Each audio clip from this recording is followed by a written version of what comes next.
Hello and welcome to Newbie Prepping Bug Out Practice. You've just caught me as it's starting to rain. You just saw I got my hammock and tent set up. My hammock and my tarp set up. This is going to be my first overnighter by myself, so I figured it would be perfect to do as a bug out practice because, I mean, you've got to practice to do it all by yourself as well as being in a group, because what if you get separated from your group? Or what if anything happens and you happen to be by yourself? I've come out to the forest we usually come to. I was going to go to the Mourne Mountains in Northern Ireland, but it was quite a far distance away, and going there by myself to unfamiliar territory, didn't really fancy it. Putting up all of my stuff here was actually quite tiring and made me quite warm, so I'm quite happy for this rain.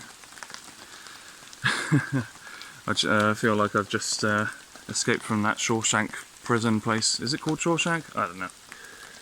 Either way, I'll show you a little bit more of what I got inside here. Right, let's go. Okay, so obviously I've got my hammock there. And then here I've got my black tarp, and here I've got what appears to be a mound of things. You see, underneath this I have my bag and my jacket, just so that they're protected from the rain. And what that does is create a nice little shelf here for me to put stuff on. Yeah, not bad.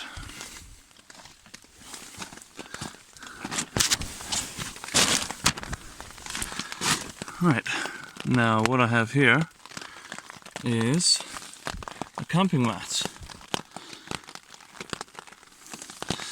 Now what I found with this hammock that's quite thin is that even with the tarp overhead, breeze would actually get underneath and make me a bit cold.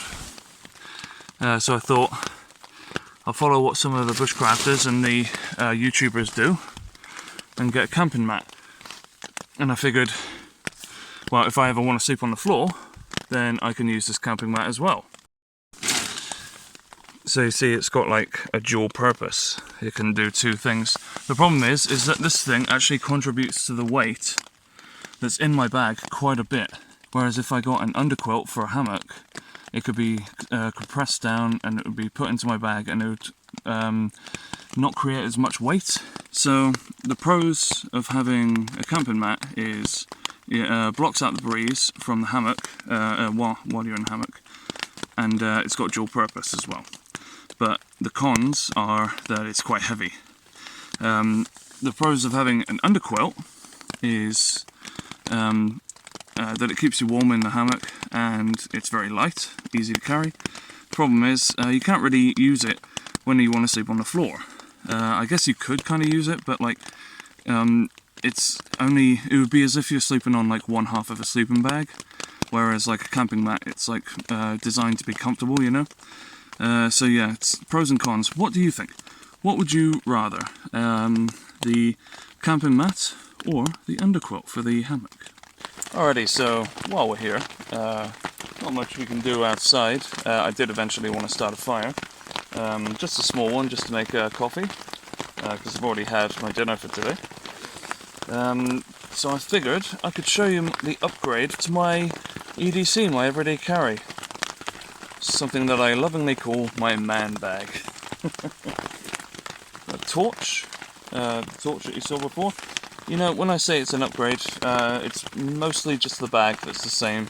It's pretty much all the same stuff as my EDC bore knife, my multi-tool. Got this here, and it's got basically just a little bit of money in there. It looks like a lot, but it's just all fibers. I wanted to keep it as small as possible. So, you know, if the power grid ever went down and I couldn't get any money out, or I couldn't use my card to pay for stuff, then I've got small amounts of paper money, which would be easy to get change for in shops. So yeah, and it's just basically emergency money. It's pretty much the same amount as any normal person would carry. I'm not carrying like £1,000 on me, so if you see me on the street, Don't try and mug me, please. I'm not carrying like 1,000. I'm not even carrying 100 pounds. Okay? So, yeah, it's just a small amount of emergency money. Right. Got my headphones because you never know when you're going to need headphones. I got this thing here, which is a waterproof phone carrier. Basically, for my EDC, I think for whenever it starts raining, exactly like this. I think it would be good to keep your phone pretty much as dry as possible. This is all in the second pocket, by the way. You can fit a lot more stuff in this second pocket than before. The other thing that's in here is a little waterproof bag. It's a little dry bag. And basically, if I was going to be walking around outside with this thing, I would put all of the stuff that's in here into this bag and then put it back in there, just so that it's waterproof and it doesn't get waterlogged and stuff. The electric lighter, and the Bath Bushcraft Store pocket fire kit. And that is pretty much everything that's in there. I do still have in the front here, which it's actually covered now, which is a lot nicer than the previous one, my solar powered power bank. That power bank, it's not very good. Got it from Wish. It's not as good. It'll only charge my phone halfway up, even when it's full charged. So what I got to charge up my power banks is this. I'll show you now. I got it in with my little map here, my map of Northern Ireland. So I figure it's specifically for travelling, so it makes sense going in with the map. Got this here. You could probably already guess what it is. That's right. 4 solar panels in one. And the little USB thing is up in there. You see that? It does come with its own cable, but I'll be using my own fast charge cables. It says that it's like waterproof. It says that just these things are waterproof. I don't know about the actual housing. And you can hang it on your bag. That's why I got this carabiner here. Obviously, I don't want to hang it on my bag like this and let it charge, just in case it starts raining, because then water would get into the USB thing. So, you just put it on here, and I think that's why this little hook's here. You hang it on your bag like that, because then the rain would just like go off like that. And it's covered by your bag anyway, so you can charge while on the go, theoretically. I will say, I did use this. I tested it out on my other phone. It did charge it pretty quickly, but you need to position it so that it's directly facing the sun. Just because there's no shadows in the way of it, doesn't really matter. If you want to charge like really effectively with it, then you're gonna have to like move it like underneath the sun. Like industrial solar panels, the ones that like literally like they tilt to follow the sun as the sun goes across the sky. So yeah, you've got to keep that in mind. But honestly, it did actually charge my phone pretty quickly, like surprisingly quickly. Like 2 hours to charge it from about 40% to 100. And you might be thinking, oh, that's terrible. But like, yeah, by today's standards with like fast charge cables and all that, charging directly from the mains, yeah, that's not very good. But I mean, solar power, free energy, charging that time, brilliant. And the main use I would have for it is charging my power banks, so that if there's no sun, then I've got my power banks. You know, some people ask me, why did you call the channel Newbie Prepping? Because you'll be forever like associated with just starting out, or like if someone watches your videos, then eventually they'll get past like being a newbie and, you know, start watching other videos instead. And I say that to them, well, chances are they're watching other videos anyway because of the YouTube algorithm. What I actually say to them is that they're not understanding the name Newbie Prepping. You see, to be a newbie prepper, it means that you realise that you're always going to be a newbie in something. There's always something new to learn. So effectively, you're always going to be a newbie in something. And people are constantly inventing new ways of doing stuff, new like easier tricks, like bushcraft tricks, survival tricks, building old things in different ways. So there's always something new to learn, no matter what. So I say again, like no matter what, you're always a newbie in something, and that's what this channel I kind of like how it represents that, really, because we've said before that the channel's been going for about 3 years now, so I'm not really a newbie anymore, and like I never would have been able to come out and do this 3 years ago. But like there is very much still so much more for me to learn, so I'd always consider myself a newbie. That's what the name means, Newbie Prepping, is that like we realise that there's always something new to learn. That's what I say to them when they say, you know, like, oh well, no one's a newbie forever. Like, I disagree. There's always something new to learn. And even though our upload rate isn't exactly the highest, I'd like to think that you know, we provide a wide variety of information, tips and tricks and stuff on this channel. Stuff we learn from other places, which we do cite the sources of, but also stuff that, you know, we've come up with ourselves. Speaking of being a newbie and stuff, I've never actually used a flint and steel before. Now, my friend, who made my tinder bag for me, he also made me a flint and steel. He didn't make the flint, he got it from Kent, or ordered it from Kent. Nice big bit of flint there, and a steel here. I don't know why, it always reminds me of a shark. Yeah, just always reminds me of a shark. I've never really done this before, because I've always been super afraid that like I wouldn't be able to do it, and I'm always super afraid that I'm going to hit my fingers. Second try, and I got a spark. Okay, so I guess I guess it's not too hard then, as long as like you do it properly, which I guess I did.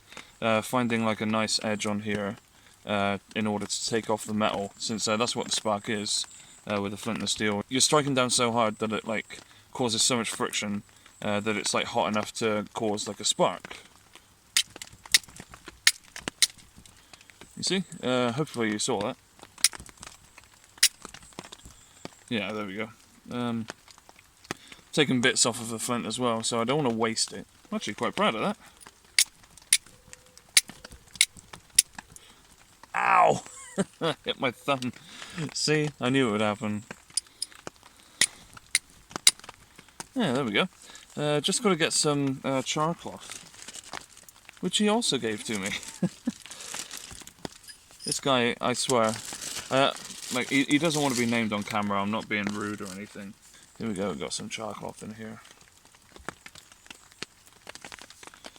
And if I remember correctly, I think you put it next to... Yeah, there we go. So you get your char cloth on your flint like that, and when you strike it, like it's supposed to catch the char cloth on fire, and then you can put like a little matchstick or something into the little ember that's caught on the char cloth, and then you transfer the fire from the matchstick to a candle, and then you transfer the flame from the candle to a little bit of jute rope. Once you've passed the fire along like that, that's when you use the jute string to put the fire into your campfire, essentially. The Tinderbox whole idea of it was it was used like in the 18th century to light candles like outside, street light candles essentially, because obviously there was no electric. It is primitive, but it's like such a great way of making a fire, but it does seem rather silly how you're just passing the flame over from bit to bit.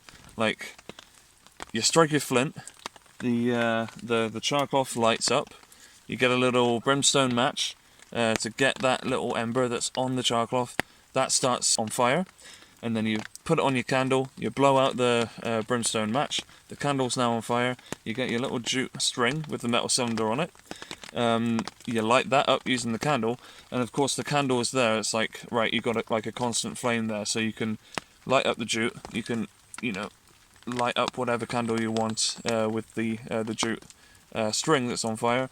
The metal cylinder, you just pull up over top of it, and that extinguishes the flame on the jute string, and then you just, with your candle still aflame, you walk into a different room to light up other candles. yeah, so there's your history lesson on Tinderboxes for you. I'm going to link a guy here. Perfect video. Love this video. I'm sorry I can't remember your name right now. I'm going to display it here though. The link will be in the description. Watch his video. Make your own tinderbox, because honestly it seems like a really it's like a really good handy way of starting like a fire, like getting that initial flame, but it seems like it would last for ages, like the way he does it. The charcloth would last for ages, the jute would last for ages, the candle would last for ages, even the matches would last for ages, because as soon as you transferred that fire, you just put the match out, and like you can use it again, like barely any of the match is gone. It's not like a traditional match, like one use. This match, the sort of match I'm talking about, you would see in the video, it's reusable. I've always advocated for like primitive ways of starting fire on this channel, because you know, more today's traditional ways of like getting like a firelighter, once that firelighter is used, that's it, one and done. Yeah, it's guaranteed to start you a fire, but like after you've used them all up, what are you going to do? You need to know the more primitive ways of starting a fire. And having that skill, even with a flint and steel, like, will help you just in general. Like, because there's loads of different ways of starting that fire with a flint and steel. Don't need to use the charcloth like like the process that I mentioned. Yeah, just primitive ways of starting fire. Learn them. Learn them. If you want to watch a video that I made, the ultimate fire starting guide for beginner bushcrafters and newbie preppers, you can watch that too. It just goes through everything on how to make fire nice and easily, when you're starting out, and then you can watch like other videos to learn the more primitive ways. Eventually I'll do a video on more primitive ways of starting fires, but yeah, for now, watch this video. Yeah, I'm quite proud of it, that's why I keep plugging it.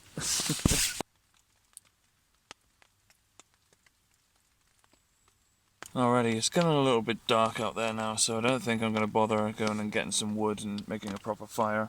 Just going to use my hexi burner here instead. Still not very hungry, so I don't think I'm going to eat anything.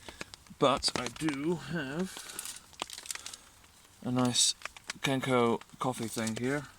I'm going to make myself a nice coffee and essentially just get ready for bed, because I mean, the darkness is coming down pretty quickly, so I want to do this before it gets too dark. Alright, let's get to it. So, let's light this up here.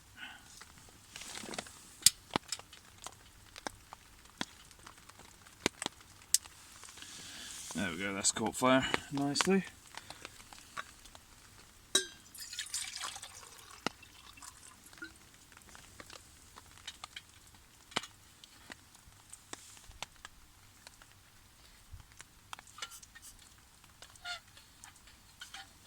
Honestly, these hexi burners, they are just so handy. And this sort of cup here that I was given by my friend, who gave me pretty much everything else, I'm successfully boiling the water while holding on to this, because this handle doesn't get hot.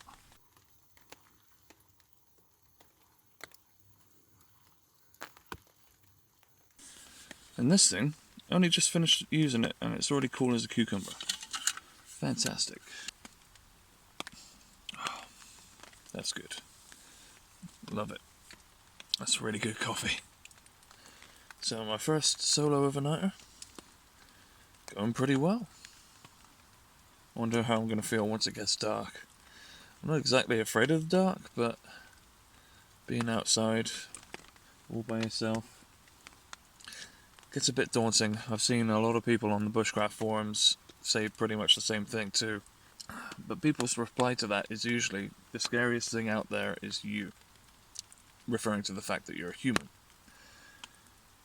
But see, the scary thing is other humans. But it should be fine. Right, well, I am going to get everything packed up and I'm going to get into my bed. It's only around 8:30 or something like that, but I just really don't want to be doing it when it's dark, having to go around with a light. It's just going to be a big hassle, so I'd rather just get in now, watch the movies that I've got, and then just get some sleep. And then get up early and get the heck out of here.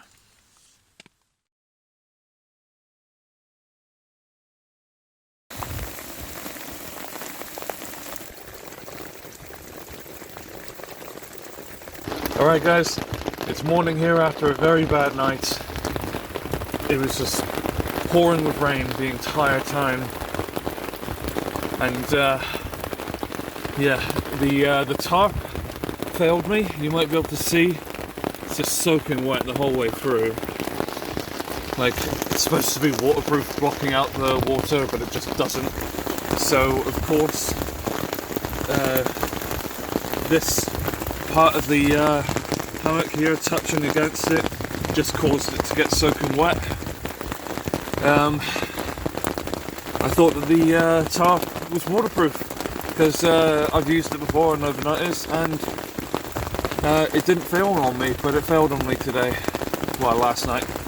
Like, I didn't make the same mistakes I did before. You can see up there I've got a string there coming down, and it's even got tons of water dripping off of it, acting as like a, you know, like a water stopper. And I got those on both sides. Today, my first overnighter in the rain, and I got wet again, like I did in our previous overnighter, but not for the same reasons this time, because the tarp failed me. But there we go. I'm going to pack up now. I'm just going to get it done as quick as possible, and then I'll say a little bit after. I will say that this method here of wrapping everything up in the ground sheet works perfectly. Everything's nice and dry under there. So yeah. Yeah, it's safe to say that everything's getting packed up rather haphazardly here, as it is still pouring with rain. Oh god. I'm just glad I waterproofed everything in this bag. While unpacking, you can see that your stuff is going to get wet if you're going to be packing up camp while it's still raining. But obviously, if you're doing like a temporary setup like this, in like a bug out scenario, then obviously you're just going to wait until the rain stops before you move. Obviously, if you're going to use the setup as a more permanent basis, then you would do it a lot better. Like for instance, make the tarp a lot higher. Even though it might give away your position a bit more, it just needs to happen so that even if your tarp is like mine and it just fails on you, you'll still be protected from the rain. And if you're in a position like I'm in right now, no one will see you for miles. So there we go, that's another tip. Might be obvious to some people, might not be to others. Alrighty, so here we go, leaving now. Right, if there's one piece of advice that you got to take away from this video, always prepare for horrible weather, because oh my god, like you saw in the clips before I went to bed, it wasn't even raining, and then it just decided to pour down. I knew it was going to rain a little bit, I didn't think it was going to pour down like that. So things I would do differently: 1, different tarp. 2, more lines on the hammock to guide the water away from down into the hammock. 3, always put a bivy sack, waterproof bivy sack, onto my sleeping bag, just no matter what. Like it won't hurt if it's like nice and warm anyway during the night, and it will protect your sleeping bag if it pisses down and it gets wet. Also, this is time for me to consider, would it be worth getting one of those like small, like 2-person or like even 1-person tents instead, for like well, maybe not instead. Look at that river, how much water there is there, stream, not a river. Yeah, is it time for me to consider getting one of those 2-person / 1-person sleep tents? Ones that pack down really far, but they actually provide like an all-over bit of cover. I don't know, it's something for me to think about. Anyway, just a short one for today, probably, I don't know. And yeah, thank you very much for watching this episode of Bug Out Practice. My first time doing a solo overnighter. This has been Newbie Prepping. Like, favourite and subscribe. We have a merch website here, Not just merch with our name on it, but cool stuff for wild campers and bushcrafters. Okay, cool. Take a look at that, and I'll see you later. Bye bye.